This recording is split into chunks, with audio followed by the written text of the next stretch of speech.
ஒரு ஹீரோவாக வந்தார். மாஸ்டர் ஆவார் என யாரும் எதிர்பார்க்கவில்லை. ஆனால் இன்று லட்சக்கணக்கான இளைஞர்கள் அவர் பின்னால் காத்திருக்கிறார்கள். இது நடிகர் விஜயின் கதையல்ல, தமிழ்நாட்டின் அடுத்த தலைவரின் எழுச்சி கதை. விஜயை சுற்றி சினிமா, சர்ச்சை, சாதனை, இப்போது அரசியல் பயணம் வரை நீண்டிருக்கிறது. அவரது இந்த நீண்ட பயணத்தை இந்த வீடியோவில் பார்க்கலாம். நடிகர் விஜய் 1974ஆம் ஆண்டு ஜூன் 22 அன்று சென்னையில் பிறந்தார். இவரது தந்தை இயக்குனர் S.A. சந்திரசேகர், தாயார் திருமதி சோபனா அவர்கள். நடிகர் விஜய் தனது 10வது வயதில் வெற்றி என்னும் தமிழ் திரைப்படத்தில் குழந்தை நட்சத்திரமாக அறிமுகமானார். அதன் பிறகு தனது தந்தையின் இயக்கத்தில் நாளைய தீர்ப்பு என்றும் திரைப்படத்தில் அறிமுகமானார்.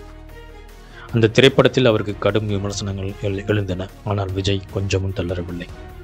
பின்னர் 1996ஆம் ஆண்டு வெளிவந்த பூவே உனக்காக என்னும் திரைப்படத்தில் அவர் நடித்தார். பூவே உனக்காக திரைப்படம் நடிகர் விஜய் தமிழகம் முழுவதும் பிரபலப்படுத்தியது. அதன் பிறகு காதலுக்கு மரியாதை, ஃப்ரெண்ட்ஸ், துள்ளாத மனம் துள்ளும் போன்ற திரைப்படங்கள் விஜயை வெற்றிப்படியில் ஏற்றியது. பிறகு திருமலை, கில்லி, போக்கிரி போன்ற திரைப்படங்கள் அவரை ஒரு மாஸ் ஹீரோவாக காமித்தது. அவரது மெர்சல், சர்க்கார் போன்ற திரைப்படங்கள் அரசியல் சார்பு உள்ள திரைப்படங்களாக பார்க்கப்படுகிறது. வசனங்கள் பேசும் ஹீரோ, இப்போது நேரடியாக மக்கள் மத்தியில் பேசும் தலைவர் தளபதி விஜய். இன்று வெறும் சினிமா ஸ்டார் இல்லை, ஒரு அரசியல்வாதி. அவர் உருவாக்கிய கட்சி தமிழக வெற்றிக் கழகம்.